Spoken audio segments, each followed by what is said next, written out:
Hey, y'all, welcome in. My name is Jeff Nowak, WWL Digital Sports Producer, and we are here for your Week 17 pregame ingredients to Saints victory live chat brought to you by Bud Light. Bud Light with the ingredients proudly printed on the label. It's hops, barley, water, and rice. As we say nearly every week, accurately, the Saints ingredients to victory are a little more complicated. This week, you're looking at a rematch with the Carolina Panthers, one of the biggest changes throughout the season in terms of a team has been what.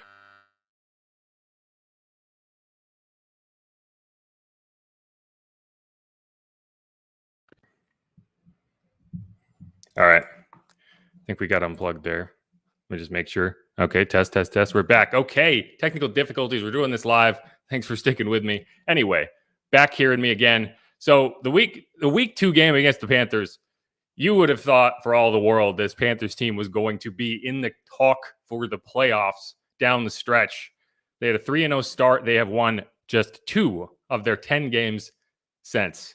And that's not what you want. For all the challenges the Saints have overcome or tried to overcome, they still have a few steps they need to get to the playoffs. But, the Panthers have dealt with a lot too. Sam Darnold, they brought him in. They're still paying Teddy Bridgewater. He's out in Denver. Prayers for his recovery from that nasty head injury.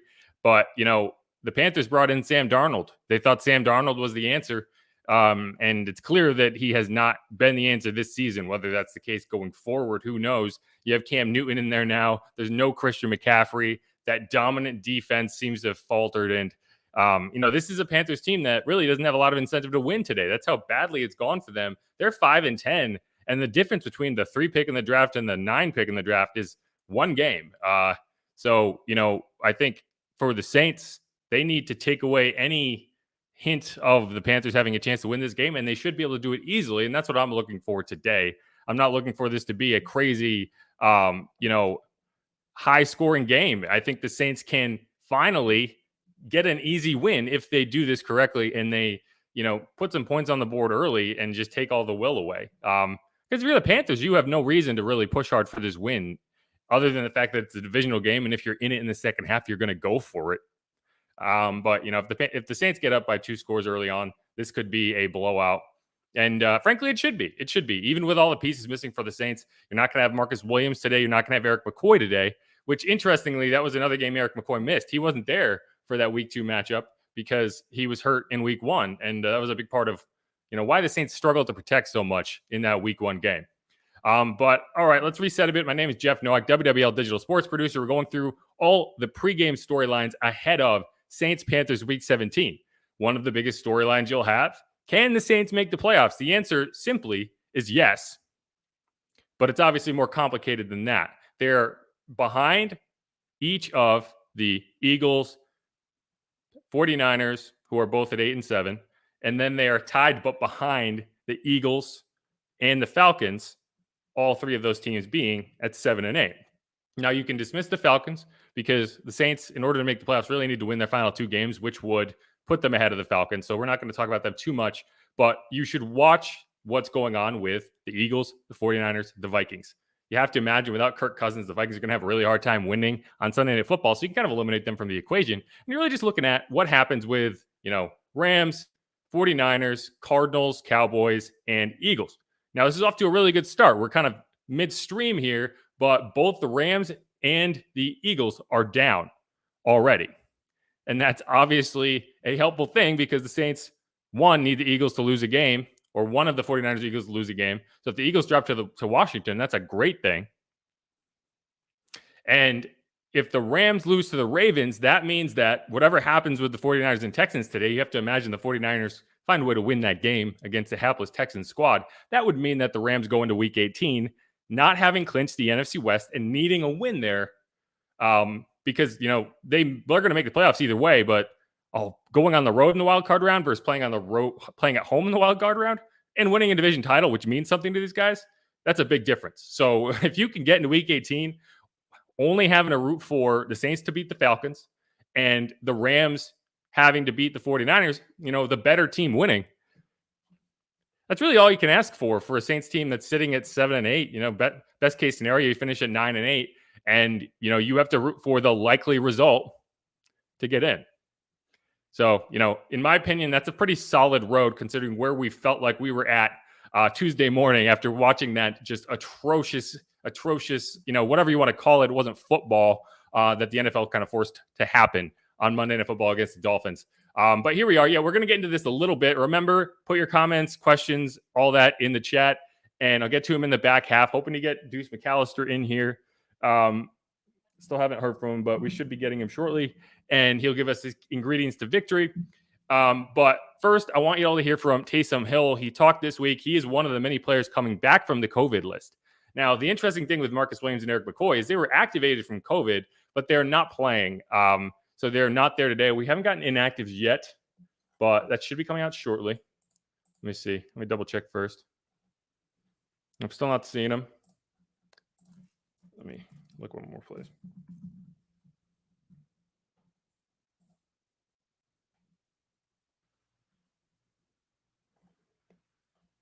Yeah, but still, I don't think the Saints have announced their inactives. We should be getting those shortly. They come about 90 minutes prior to kickoff, so we're right in that range now.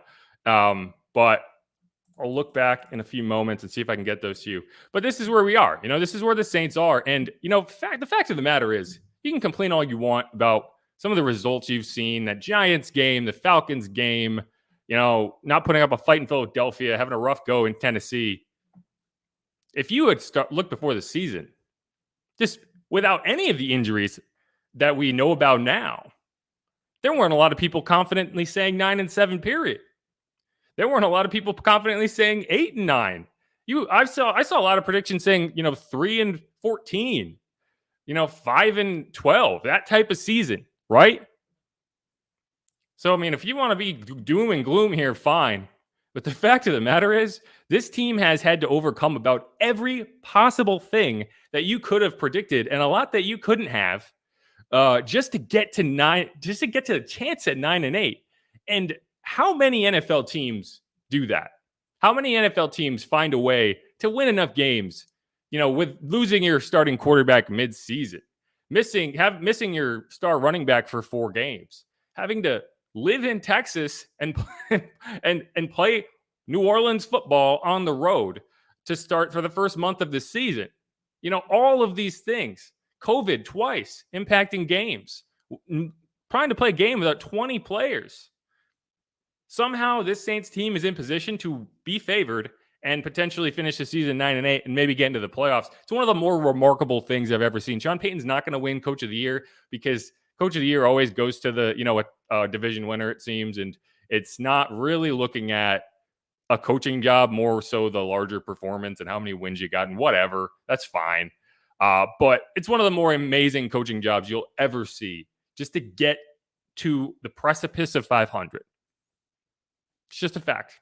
Teams that don't have a starting quarterback typically don't win games. And I think that kind of shows you the larger picture here. But we're going to get into this a little bit. And I want you to hear from Taysom Hill, who was one of the players coming back from COVID this week. He kind of talked about how, the week developed and, Trevor Siemian actually tested negative and started feeling symptoms and got a little more sick, eventually tested positive.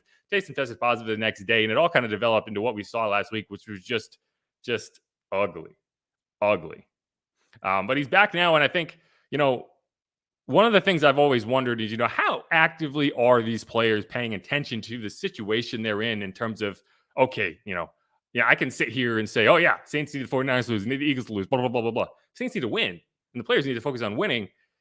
But I think it is pretty clear based on what he said here that, they're paying attention. They're not just sitting there, winning games and saying, I wonder if we're in. They're aware of the results they need. And here's what Taysom had to say this week. Excited for these next few weeks.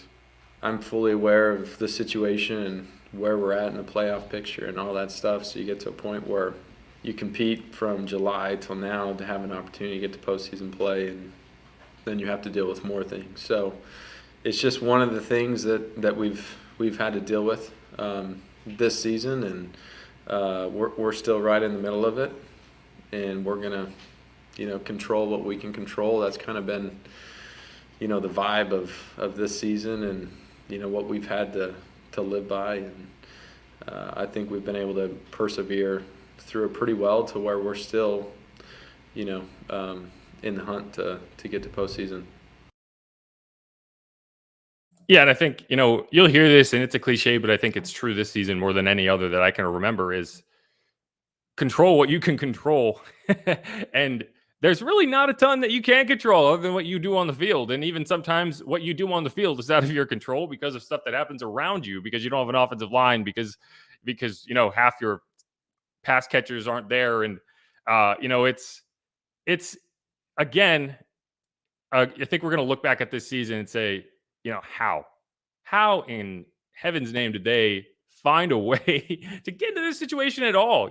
We can worry about Taysom Hill versus Jameis Winston versus, the field at quarterback in the offseason. We can worry about what the plan is at the starting quarterback next year. I'm interested in what this Saints team can do this year, because if I'm one of these top 4 seeds, I do not want to see this defense walking into my stadium wildcard weekend. I just don't. I mean, you saw what they did to the Bucs at Raymond James Stadium without an offense.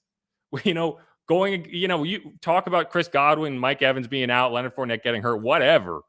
That is not a defense you want to have to deal with in the wild card round. The Saints are not a team you want to have to deal with in the wild card round. And if I'm these teams at the top, I am not rooting for the Saints to get in, because it just feels like the team that's going to go in there and being like, we've dealt with everything. Everything. What's going on the road in the playoffs? This team is better on the road. This team has lost basically all their games at the Superdome this season. I mean, it's been rough at the Superdome. Hopefully they can turn that around today against the Panthers team that is undermanned and should not really be able to put up much of a fight. But, if there was any season where you're okay with losing that home playoff game, this is probably it. I mean, what are they? I think they're 1-6 in the last 7 games of the Superdome, dating back to the playoffs last year. I'm okay with this team going on the road. They've played better on the road. They've won all their big games on the road, and I include, other than the Bucs, but I include that Jacksonville opener where they beat up on the Packers. I mean, if you're in a situation where you have to go back to Raymond James Stadium in the wild card round, who knows? I'm not going to bet against Tom Brady figuring it out and getting it done in the playoffs, but that's a banged up team. We know that. We've seen that. That's a team that probably doesn't feel super confident in taking down the Saints at home based on what we have seen the last 2 years there. So I'm looking at, can this team get in? And I think they can. It's just a matter of winning these games and hoping you get a little bit of help, which, as things are starting to shape up today, it does seem like they will. But okay, I'm going to hit a quick commercial and come back. Make sure to throw your comments and questions in the chat, and we'll get to some of those in the back half and hopefully do some popping.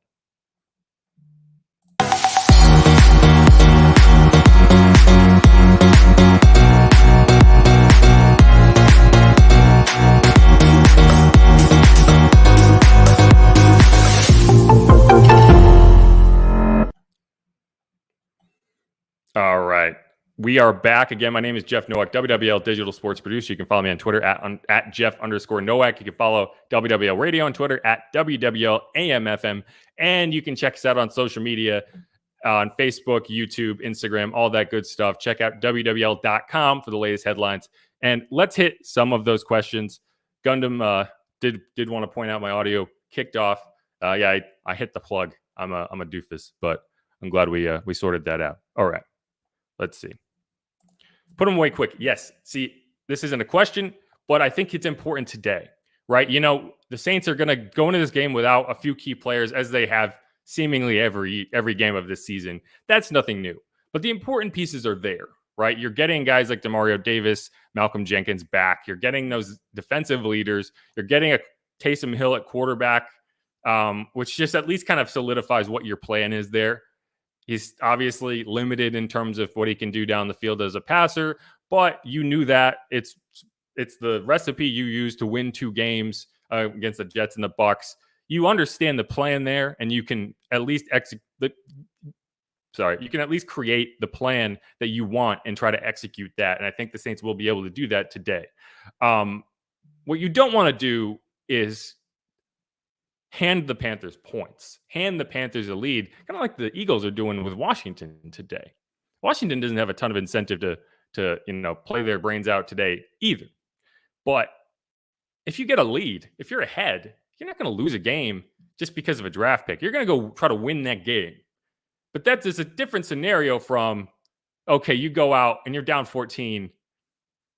You're not actively tanking, but, you might not actively be trying to make up that gap either, right? You're not sending guys out there and you're not going that extra mile you might need to really assert yourself in a game you're losing and try to make up that gap. And I think that's what you're going to find here. If the Saints can get out to an early lead, I think they can cakewalk to a win here, right? If they don't cover on special teams, if they turn the ball over, if they throw a pick six, and the Panthers get to halftime, in touch or down, ahead by a few points or even behind by a few points, you might see a spirited second half effort. And that's what the Saints want to avoid. They want an easy result here. They want a result that allows them to kind of rest some guys in the fourth quarter, right? You haven't seen that at all this season. And I think that will be important if they can get it done. And you just move on. You just check off the box and you get to Atlanta because that's the game that really will decide whether the Saints can get in. If they lose today, it's over.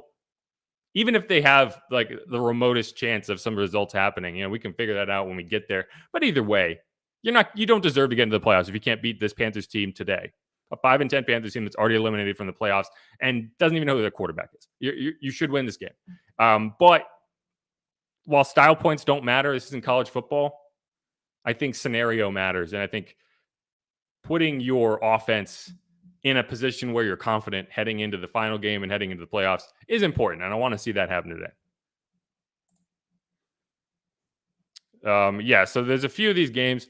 We should have, I don't know what you're going to get in Florida. But yeah, I mean, it's tough to figure that out. There's a lot of 325 games today. The Saints game was actually flexed from noon to 325, which it's actually a good thing because the paint wasn't even dry in the end zone at noon as they kind of shifted back from the Sugar Bowl last night, which was the longest, most boring game I've ever seen. But hey, it's college football for you. And I got Brian here with McCoy out. Saints winning just got a lot harder. That said, think Taysom will not have much time and have to do lots of scrambles. Yeah, losing Eric McCoy is tough because it's really hard to gauge just how much that affects the protection, right? We saw it in week 2. Week 2 wasn't about the Saints being better than the Panthers or the Panthers being better than the Saints. Week 2 was about the Saints not being able to protect Jameis Winston. Week 2 was about not being able to pick up the fire zone blitzes and the overloaded looks that the Panthers were giving. And Jameis Winston just got, eaten alive. And you can't win a game that way. I mean, I guess you can, but it's very difficult to win a game that way. And the Saints lost that game in a predictable way because you didn't have the protection. You didn't have the checks being made that you needed to make. And that's what you worry about today. That said, you do have Cesar Ruiz shifting in there. He has some experience from earlier in the season. He did seem to improve following that game against the Panthers. So hopefully he can slide back in there and, have a much better showing in a similar situation to what he did in week 2. Keep in mind, this Saints team has been playing with backup offensive linemen basically all season. So, they are in position to kind of handle these absences as they come. But centers are tough. Centers are tough because they handle so many of those checks. I don't know if it's a little different with Jameis versus Taysom, but we'll just have to see how it goes. I agree with you. It makes it a lot harder. If you can't protect Taysom, it's going to be hard to win this game. What Taysom allows is for some easier situations where, you can just send him on runs rather than having to figure out who's coming on the blitz. You can just check into a power run and go away from it. And I think that's what you'll see a good bit today. Yeah, they're not a good football team. But, good football teams, you don't win every day, and bad football teams don't lose every day. Not sure what you're addressing here, but yeah, Saints need to win. I think that it's important for the Saints to not only win this game, but to do it in a way that inspires some confidence in that offense. And allows them to kind of, move the ball, right? Move the ball forward so you can get into the playoffs and feel like you have a chance to win a game, not entirely on the talent of the defense. But the good news is you can win games entirely on the talent of the defense. They proved that.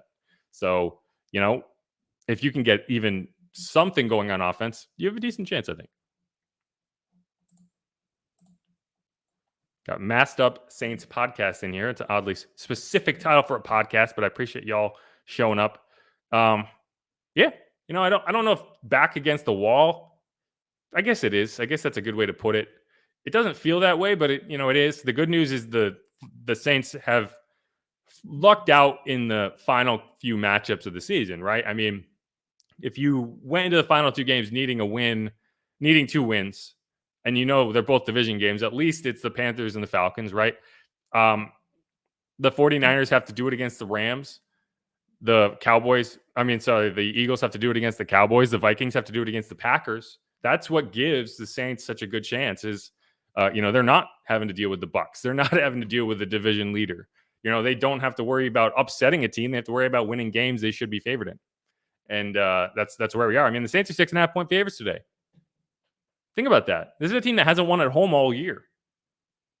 And lost to the Dolphins and got blown out last week. Obviously, we know the circumstances that went into that. But that's not a team you usually see 6.5-point favorites. So I think that kind of tells you just how confident they should be in this game. And it's just a matter of taking care of business. That's incorrect, but we can move on. That interception wasn't what cost them that game. All right, let's move down. What color are the uniforms today? I want to say I saw it yesterday. They are black tops and the gold pants, beige pants. That's the color combination today. The blackout did not do its job, I think, and we have moved on from that saga in Saints jersey history, at least this season. Moving on. Yeah, it's tough. I mean, I think Tehran and Ramczyk, Nick Underhill, New Orleans.football reported yesterday that Tehran has a knee injury. It probably needs surgery. He's trying to gut through it because he wants to be there in the playoffs. But, it's tough. I mean, those injuries are tough. You never know, whether you're going to do something that injures it worse. It's really difficult to know. I think he's going to try to be out there, but you have to wonder, even if he gets out there, how effective can he be? Is he actually an improvement in terms of the talent he can provide? Not what he has, not the talent he has, the talent he can provide on the field to justify having him out there over the backup, right? And I don't know the answer to that question. It's onto the coaches who see kind of the work he's able to do. But it's tough. It's tough, and these guys have been playing through injuries basically all season between Tehran and Ryan, and both have knee injuries. Tehran also had an elbow injury, and you hope you can get him out there, especially for the playoffs if the Saints get there. But it's tough. I mean, you saw what happened with Mike Thomas this year, right? I mean, if you could go back in time to week 1 of last season and say, hey, Mike, why don't you have surgery now? We're not going to have you try to gut through this. We're going to have you have surgery. We want you back. Hopefully we can get you back toward the end of the season, and we can make a chance at the playoffs. We can make a run at the playoffs in Drew Brees' final season, right? If you had a time machine, you can go back and do that. You would 1,000,000% do that, because now we know what happened and what you worry about happening, which is it just got progressively worse. It never really healed, and it got to the point where, he's still dealing with it today. And, I think Tehran's a little further on in his career, but he's a guy who has to consider his next contract. Ryan Ramczyk signed that long-term deal, so I think you're going to see him try to get back out there. He wants to play. No one wants to be hurt, and it's just a question of whether they can do it. But I think you're going to see both of these guys try to get out there, especially if the Saints get to the playoffs. Whether they get out there next week, I would be surprised. But we're going to see. And, I will have to say, for a team that's having to start all these backup offensive linemen, I think they have held up pretty effectively. There've obviously been some ugly moments. Last week, I don't even count, because you're not even talking about backups. You're talking about practice squad guys going out there and trying to start at left tackle against a good defensive line. So that's not even what I'm talking about. But, I mean, you're looking at – this is a team that's, had to start Landon Young, James Hurst, Calvin Throckmorton in a lot of games. And we haven't been sitting here talking about how the offensive line has completely just tank the season. And, that alone is a good sign for those guys. Yeah, I mean, we don't need to talk about that Dolphins game. It was what it was. We knew what it was, and it played out like we expected it to play out. It would have been nice if the Saints could have, kind of shocked us a little bit and played a bit better offensively and won a game that they objectively shouldn't have won. But you're not going to look at that as something that, man, okay, yeah, great. We should have won that one. No, they shouldn't have. They should have lost it, and they did. The NFL made sure of that. Yes. Confirmed.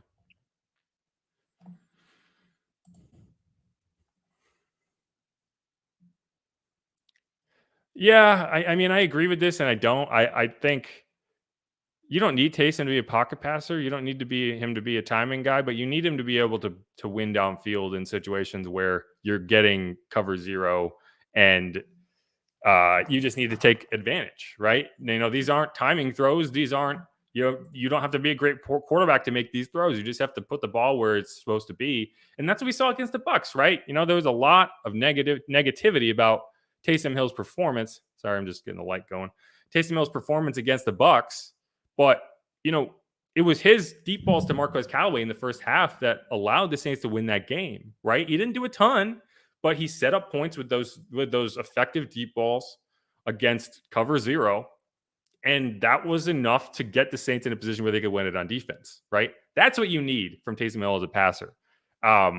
Because he gives you a lot in the intermediate scenarios where he can create with his legs. He can create by getting Alvin Kamara the ball, and he can create by, making a few nice dart throws over the middle of the field. If you're hoping that he's going to suddenly be a touch passer and be effective on screens and these dump offs, it's just you're asking for problems. But I think that's where you need to really kind of thread the needle of, okay, how can we be, smart but also aggressive?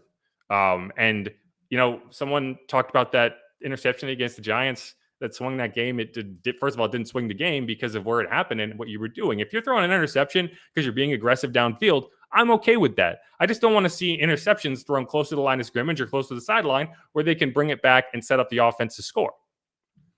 The Giants won that game because the Saints defense did not protect an 11-point lead. Let's be real. I mean, we can talk about how great the defense is. We can give the defense credit for winning games. We can give the defense credit for not winning games. And that's what happened against the Giants. And that's what they need to avoid going forward. I would be surprised if you saw a lot of Tony Jones the rest of the way unless there was an injury. But, maybe next week, maybe if this game gets, the lead gets extended a little bit, maybe you see some more Tony Jones. But, I think he's the third down or the third string running back, and he's a guy you want to see it be effective on special teams and do that sort of thing. But, yeah, that's one I didn't see coming. Anyway.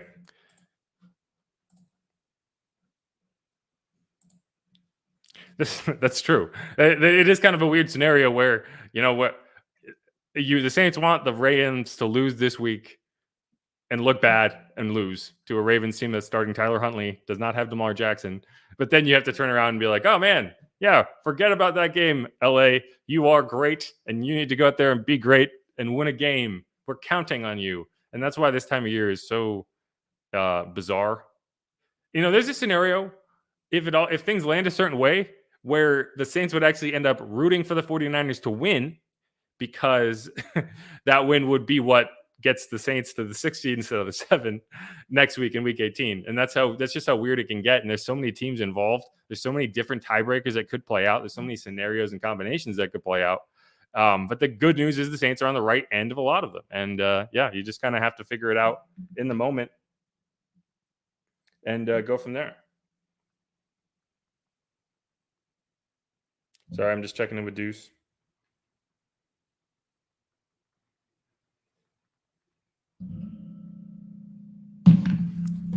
All right.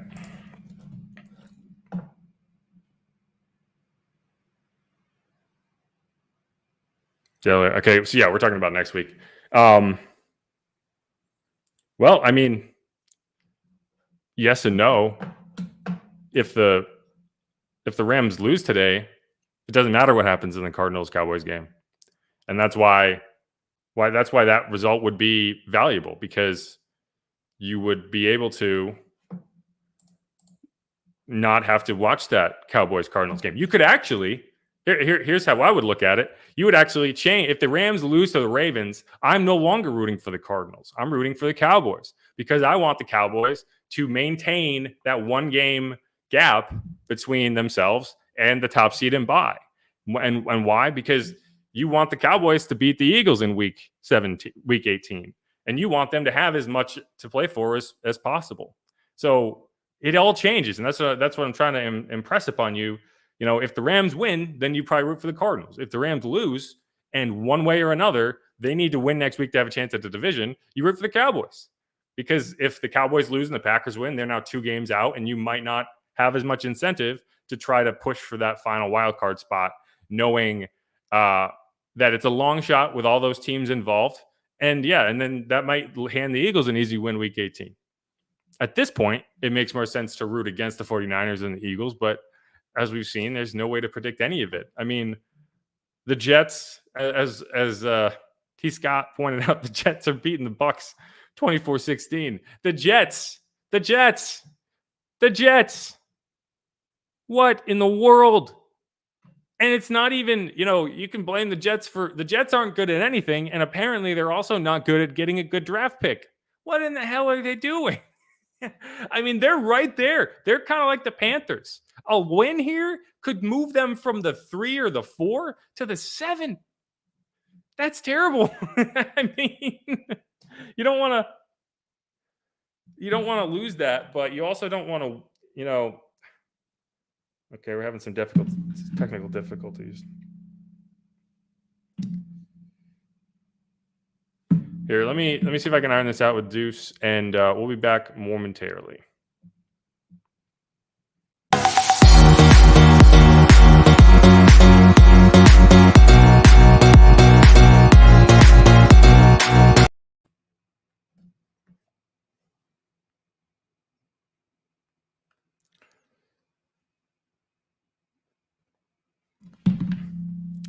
Guess he's having issues getting into the room, so let me just.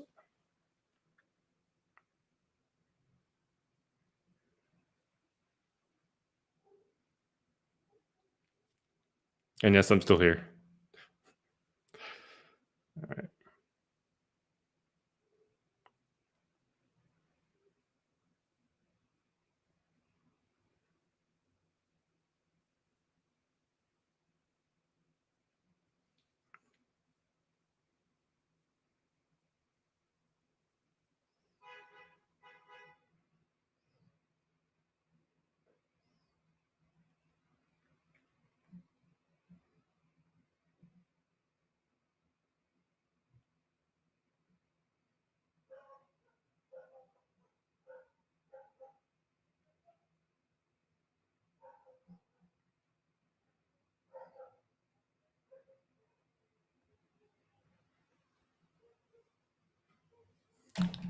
Yeah, we're having some technical difficulties. The invite to the stream is not there, so I think we're going to not get Deuce in here. Hopefully we can get it sorted out next week. I apologize for that. But the good news is I do have Deuce's take from earlier in the week that I can throw to you, and we can hear a little from that. So you can at least say you heard from Deuce in here, and hopefully next week we can figure out why the invite link is saying it's not working, because he told me he clicked on it and it said the stream had ended. Well, as you can tell, the stream has not ended. We are here. So I went and I tested it out on my own phone. That's why I was staring down awkwardly. And I went in, and lo and behold, it says the stream has ended.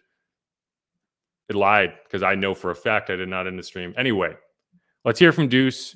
So he was talking to Bobby and Mike earlier in the week, and 31 against the Bucs. You could see they forcing the quarterback maybe to make plays. They haven't 8 in the box, maybe half of the time, if not even more. Then you say, well, Ingram only had 4 rushing attempts, but we didn't have enough offense snaps because we didn't convert on 3rd down. We 0 for 12.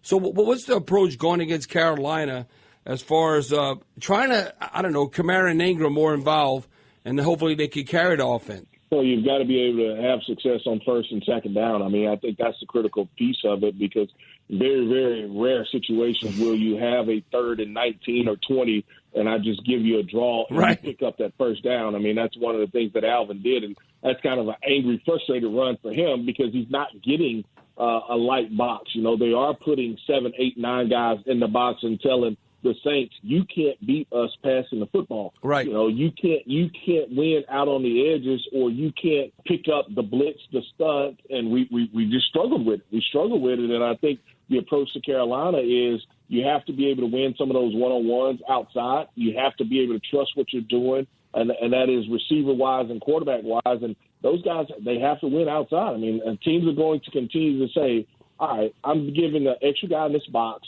and either we're going to tackle you for maybe a 1 or 2 yard gain, 3 yards at best, right, or you're going to take advantage outside and be able to complete some passes. Deuce, your feeling on what's going on with Carolina and the quarterback position, the most crucial spot on the field.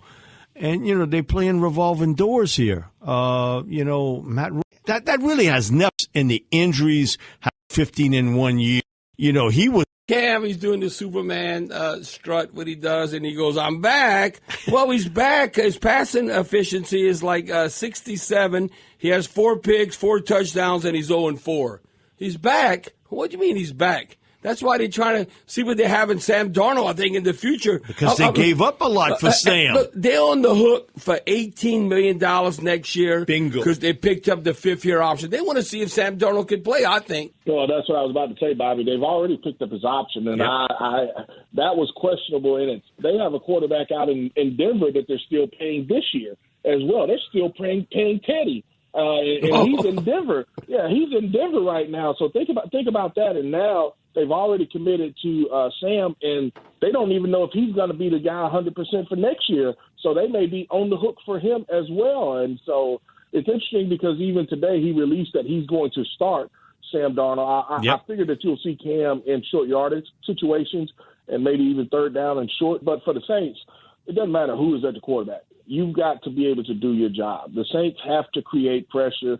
They can't allow either quarterback to feel comfortable. If you go back and you watch or you remember that first game we played against them, we didn't get a ton of pressure at all. No, they whooped us. And Sam was comfortable. And it was probably his best game this year. Yeah, it was his best game. And then remember he had some runs as well where he was able to chuck it and make some plays with his feet. So the Saints can't afford to go out there, particularly defensively, and play like that. Yeah, and you hear from Deuce there. Again, my name is Jeff Nowak, WWL Digital Sports Producer. We're on the Saints versus Panthers pregame live chat brought to you by Bud Light. Bud Light ingredients to Saints success. Bud Light's ingredients are proudly printed on the label. It's hops, barley, water, and rice. If you're enjoying those today, make sure you do it responsibly. Take one for me. Drink one for me, I should say, unless you're shooting Bud Light for some reason, which, hey, you know, that's fun too. But yeah, I mean, I think what Deuce brought up there is 2 very important things. One, you need to find a way to get Alvin Kamara involved. It was tough sledding last week, and it's going to be tough sledding every week if you're not able to generate anything on the outside. And so you have to find a way. You have to find a way to at least make the opponent respect those outside matchups. Otherwise, you're going to have a hard time getting Alvin Kamara involved. Now, when Taysom Hill is the quarterback, it becomes a little easier because it at least takes some of the defensive pressure off of Alvin Kamara in the middle, right? You're probably still going to see a loaded box, but you're not going to be able to stack the way you would normally, knowing that if you send too much to the middle and you create these lanes on the edges, Taysom Hill is always going to be able to kind of slot in behind man-to-man coverage that's chasing a receiver downfield and pick up 10, 20 yards. So it forces you to decompress a little bit. And that might open things up a little in between the tackles, whereas Ian Book, a guy you're still not, playing to beat you on the outside, was not able to do. It's just Taysom Hill. While Ian Book's a good athlete, Taysom Hill is an elite athlete, and he's able to do some things in the run game and just being a physical guy that makes it a little easier for a running back, I think. So hopefully the Saints can find a way to do that today. And beyond that, yes, I agree with everything Deuce said there. Sam Darnold, Cam Newton, I don't care who it is. You got to get there. Pressure is everything, especially at this point in the season. And If you can impact the passer, you can impact an offense. When the Saints have gotten to the quarterback, they have been a dominant defense. When they've kind of gotten stuck and allowed a quarterback to kind of do what they want in the pocket, things have gotten a little unglued. And that's what you need to see for this defense to dominate, in my opinion. And I think Deuce would agree with me there because that's what he said. And and the Panthers, I mean, they're in no man's land. I don't know. And that's the difficulty of investing a lot in a running back without building the team around it. See with the Giants, they drafted Saquon Barkley at the top of the draft, and they just have not been able to build anything around him. Christian McCaffrey, I mean, running backs get hurt. It's just a fact in the NFL. And if you try to put too much on a running back, you're asking for them not to be available down the stretch. I mean, you saw it with Kamara this year, right? I mean, I don't think the Saints want to be putting as much on him as they are, but they didn't really have a choice. And you see, you just have injuries build up and build up and build up, and then he misses 4 games, right? And that's what you want to avoid, and that's what the Saints have to avoid if they're gonna find a way to win this game. But all right. Yeah, we got DL. I think that's tonight. Yeah, DLP 2600. Exactly. This is what I've been saying. Up front is where it starts, and it's where it always starts. And it's probably the easiest place to ignore if you're kind of just looking at the ball. But it's important. It's important. If we learned anything from these bowl games every year, it's that the SEC offensive line is almost always the difference maker when it comes to these top level matchups versus these lesser conferences. Because you just can't compete there, and because they have a pro-level offensive line. Now, all these teams in the NFL have pro-level offensive lines, and it's a question of whether you can generate the looks that you want and cause confusion and beat one-on-one blocks. The Saints have done that. The Saints have been very good at that when they've been healthy, when Marcus Davenport's been out there, when Cam Jordan's been out there, even without Tano Passanio, even without Peyton Turner for a lot of the season. They've found a way to get home, and I think they're going to continue to do that, and I think that's what makes them so difficult to play. But all right, we are about an hour out of kickoff. Make sure to check out the pregame show going on right now on WWL AM 870 FM 105.3. That's Bobby Hebert, Christian Garrick, and Mike Detillier leading you up to kickoff. Then they'll hand off to Mike Haas and Deuce McAllister, who we heard from a bit ago, for the call. Again, WWL AM 870 FM 105.3. Sync up the game to the broadcast, and you'll have a good time. Mike Haas put a nice column up on WWL.com today, kind of going through, I have heard, and he's not wrong, there are people out there who say, you know what, this is silly. Why are the Saints even trying? Why are they pushing for the playoffs? They should be worrying about their draft pick. Move on. What's the point of getting the 7 seed and going and losing by 30 to whatever team you end up playing? And, his answer to that, which I think would be my answer to that, is what team do you see going out there and beating them by 30? Like, guaranteed, right? I mean, the Saints would be underdogs in that game if they got to it, but I've seen the Saints beat the teams that people are saying they don't have a chance against. So why would you assume? Why would you assume if they have to go play the Packers that the Packers are going to blow the doors off? That to go play the Bucs, that the Bucs are going to blow the doors off? They lost to the Cowboys 27-17. They turned the ball over 4 times. That was not a blowout. I mean, there are a lot of scenarios that game goes differently. So, there is no reason to think this Saints team can't get to the playoffs and have a chance. And that's kind of what he says there. And there's also pretty good history that says they're never, ever going to do that. You remember those 4, 7, and 9 seasons? They were in this situation every single time, and they won multiple games down the stretch. They're not a tanking team. This is not a tanking franchise. And I think that's, good franchises don't tank. Good franchises might have bad years. And you look at the Patriots last year. They're not tanking for anybody because they trust that they can draft at any position and improve their roster. The bad teams are the ones that worry about whether they're picking 5 or 4 or 3 or 2, right? So I think it's a good column. You should check it out, and I agree with it. And I think it's just about can the Saints stack 2 wins and then see what happens, and that's what we're going to get. But again, my name is Jeff Nuck, WWL Digital Sports Producer. If you're watching this on YouTube, make sure to smash that subscribe button. If you're watching somewhere else, here is the channel below. Make sure to check that out. Daily video updates, all that good stuff. Let me know what you think of this video, what you think of these live chats. If you'd like to see something else, ideally, I'll get my own technical issues ironed out so I can actually get Deuce in here. It is not his fault. It is, I can say it's mine, but I don't even know what's causing the problem. So we'll put it on the tech for now, and hopefully I can get it sorted out. Because I didn't even realize that was happening. So we'll figure that out. Thanks for everyone who jumped in here, everyone who left a question, comment.